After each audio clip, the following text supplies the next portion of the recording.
আল্লাহ আপনার সঙ্গে থাকুক, আপনি চান কি চান না? আপনি চান, আমি চাই। যত মুসল্লি আছে, মুসলমান আছে, মুমিন আছে, সবাই কিন্তু চায় যে আল্লাহ সুবহানাহু ওয়া তাআলা তার সঙ্গে থাকুক। পৃথিবীর বুকে ৫ শ্রেণীর মানুষ রয়েছে। এই ৫ শ্রেণীর মানুষের সঙ্গে আল্লাহ সুবহানাহু ওয়া তাআলা সবসময় বিশেষভাবে থাকেন। তো এখন তো কথা ওঠে যে তার মানে কি আল্লাহ তাআলা এই ৫ শ্রেণীর বাইরে যে সমস্ত মানুষগুলো আছে তাদের সঙ্গে নেই? না, আছে। আল্লাহ সুবহানাহু ওয়া তাআলা সবার সঙ্গে আছে। কিন্তু আল্লাহ সুবহানাহু ওয়া তাআলার বিশেষ জিম্মাদারি ৫ শ্রেণীর মানুষের সঙ্গে রয়েছে। আল্লাহ তাআলা বিশেষভাবে তাদেরকে মর্যাদা দেন এবং তাদের সঙ্গে আল্লাহ তাআলা থাকেন। তারা কারা? আমার কথা না। পবিত্র কুরআনুল কারীমে আল্লাহ সুবহানাহু ওয়া তাআলা কি বলছেন? তার আগে জানিয়ে রাখি, আল্লাহ সুবহানাহু ওয়া তাআলা যদি কারো কল্যাণ চান, কেউ সেটাকে রদ করতে পারেন না, প্রতিহত করতে পারেন না।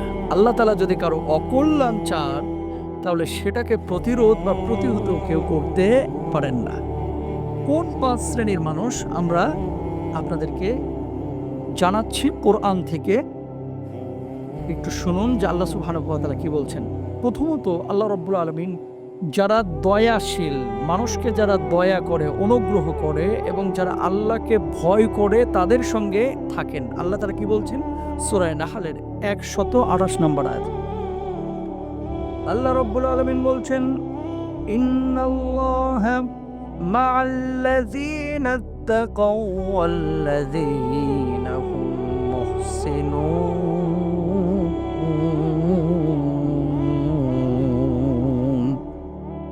আল্লাহ রাব্বুল আলামিন বলছেন, নিশ্চয় আল্লাহ মা'আল্লাযীনা ইত্তাকাও, আল্লাহ রাব্বুল আলামিনকে যারা বেশি ভয় পায়, জীবনের প্রত্যেকটি কাজ, প্রত্যেকটি ক্ষেত্রে যারা বেশি বেশি আল্লাহ রাব্বুল আলামিনকে ভয় করে, আল্লাহ রাব্বুল আলামিন তাদের সঙ্গে সর্বদা বিশেষভাবে থাকেন। বলুন সুবহানাল্লাহ।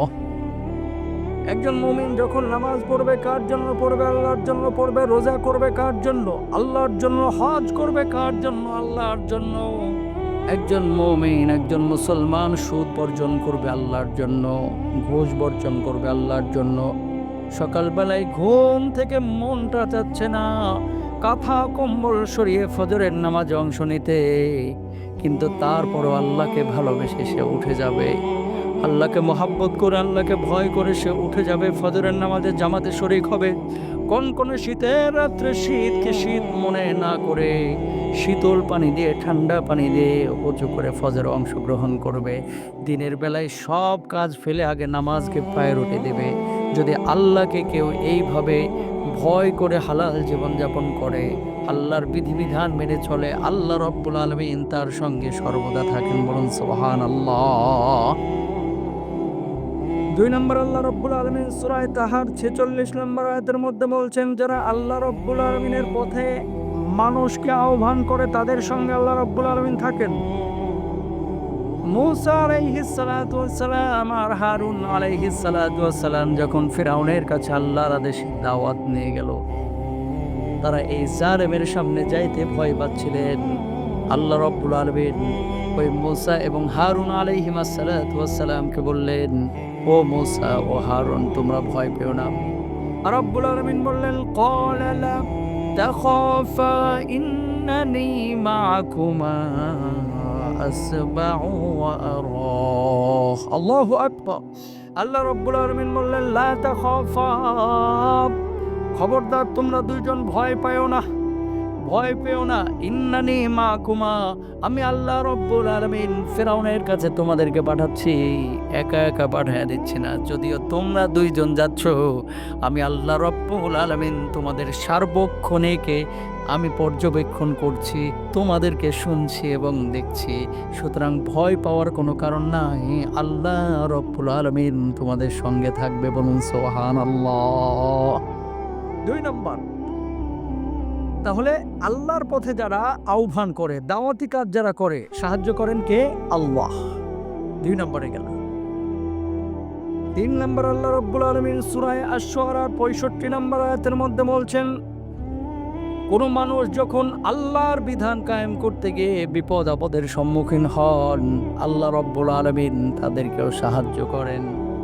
আপনি দাওয়াতি কাজ করছেন, শুধু মুরগির রোস্ট আসছে আপনি মনে করবেন না আপনার দাওয়াতটা পারফেক্ট দাওয়াত হচ্ছে। এই পথটি কণ্টকাকীর্ণ, এই পথটি কাঁটাযুক্ত, এত সহজ কোনো পথ নয়। শুধুমাত্র এসির মধ্যে থেকে দাওয়াতি কাজ করে অথবা ভালো ভালো খেয়ে দাওয়াতি কাজ করে যদি আপনি ইসলাম কায়েম করতে চান, এই ইসলাম কখনো আপনি জিন্দা করতে পারবেন না, আর কখনো প্রকৃত দায়ী আপনি হতে পারবেন না।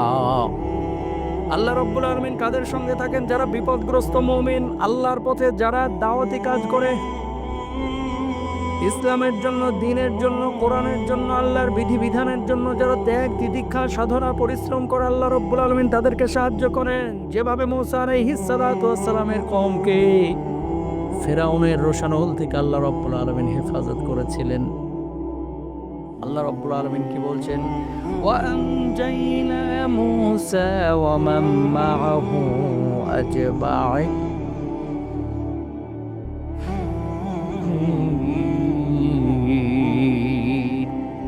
আল্লাহ রাব্বুল আলামিন তিনি বলছেন, আমি মূসা এবং তার সঙ্গে যারা ছিল সবাইকে কি করেছি? মুক্ত করেছি, রক্ষা করেছি। সুবহানাল্লাহ। তাহলে দাওয়াতি কাজ করতে হবে, মানুষকে ভালোভাবে ডাকতে হবে, আহ্বান করতে হবে। মারামারি হানাহানি কাটাকাটি করে অথবা মানুষকে বাধ্য করা আপনার উপরে জরুরি না যে ইসলামে আপনাকে দীক্ষিত হতে হবে, বরং সুন্দর ভাষায় সেভাবে দাওয়াতি কাজ আপনাকে করতে হবে। নবীজি যেমন প্রয়োজনে রক্তাক্ত হয়েছে, নবীজি মানুষের থুথু নিজের গায়ে নিয়েছে, নবীজি নিজের নাহলা মোবারককে রক্তে ভিজিয়ে দিয়েছে, মানুষ পাথর মেরেছে নবীজিকে, তারপরও মানুষকে আল্লাহর নবী মাফ করে দিয়েছে। এই চিন্তা চেতনা আমার আপনার মধ্যে থাকতে হবে যে দাওয়াতি কাজ আমি করব, সবসময় আমার পথ সুন্দর হবে না, সবসময় আমার পথ কাটা মুক্ত হবে না, কাটা যুক্তও হবে। যদি সেই পরিস্থিতিতে আল্লাহর পথে মানুষকে আহ্বান করেন, সাহায্য করবেন আল্লাহ সুবহানাহু ওয়া তাআলা। সুবহানাল্লাহ।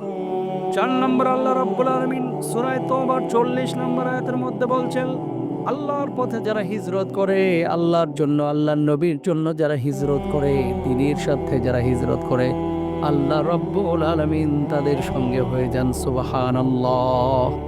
আল্লাহর নবী বিশ্বনবী সাল্লাল্লাহু আলাইহি ওয়াসাল্লাম আবু বকর সিদ্দিক রাদিয়াল্লাহু তাআলা আনহুকে নিয়ে যখন মক্কা থেকে মদিনায় হিজরত করলেন, জাবালে সূরে সেই গুহার মধ্যে যখন দুজন মিলে প্রবেশ করলেন, ওই মক্কার কুফফাররা খুঁজতে খুঁজতে পদচিহ্নের ওপরে ভর করে যেতে যেতে গুহা মুখে চলে গেলেন। আবু বকর সিদ্দিক রাদিয়াল্লাহু তাআলা আনহু ভয় পেয়ে গেলেন। আল্লাহর নবী বললেন, ও আবু বকর, ভয় পেও না আবু বকর, লা তাহজান ইন্নাল্লাহা মা'ানা। আমরা তো সেই সত্তার জন্য হিজরত করেছি, সে আল্লাহর জন্য হিজরত করেছি যে আল্লাহ রব্বুল আলামিন আমাদেরকে হিজরতের আদেশ করেছেন। আল্লাহ আমাদের সঙ্গে আছেন, তুমি চিন্তা করো না, ভয় পেও না। আল্লাহ যদি আমাদের সঙ্গে থাকেন, পৃথিবীর কোনো শত্রু আমাদের কাছে এসেও কিছু করতে পারবে না। সুবহানাল্লাহ। প্রিয় ভাইরা, যখন গুহা মুখে ওই মক্কার কুফফাররা চলে গেল, রাসূলুল্লাহ সাল্লাল্লাহু আলাইহি ওয়াসাল্লামের হাদিস থেকে যেটি পাওয়া যায়, ওই কাফেরদের চোখের মধ্যে আল্লাহ সুবহানাহু ওয়া তাআলা পর্দা ফেলে দিয়েছিলেন, যে কারণে তারা দেখতে পায় নাই। সুবহানাল্লাহ। তাহলে যারা হিজরত করে আল্লাহর জন্য, আল্লাহ রাব্বুল আলামিন তাদের সঙ্গে থাকেন বিশেষভাবে, তাদের জিম্মাদার হয়ে যান। এরপর আল্লাহ রাব্বুল আলামিন বলছেন, যারা দিন মানে দিনের পথের পথিক, যারা আহ্বান করে মানুষকে আল্লাহর পথে, আল্লাহর দিকে, আর বিপদে আপদে ধৈর্য ধারণ করে, আল্লাহ রাব্বুল আলামিন তাদের সঙ্গে থাকেন। তারা কারা? আল্লাহ রাব্বুল আলামিন বলছেন, ইয়া আইয়ুহাল্লাযীনা আমানুস্তাঈনু বিস-সাবরি ওয়াস-সালাহ ইন্নাল্লাহা মা'আস-সাবিরিন।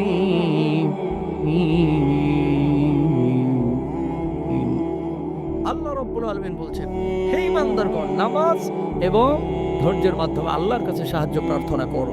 যদি আপনি বিপদে আপদে প্রকৃত মুমিন হয়ে আল্লাহর প্রতি আপনি ধৈর্য ধারণ করেন, আর যদি নিজে ধৈর্য ধারণ করেন, ধৈর্যশীল হন এবং আল্লাহর কাছে সাহায্য প্রার্থনা করেন। নামাজের মাধ্যমে আল্লাহ তাআলা আপনার সঙ্গে হয়ে যাবেন। ইন্নাল্লাহা মা'আস সাবিরিন, আল্লাহ তাআলা আপনার সঙ্গে হবেন।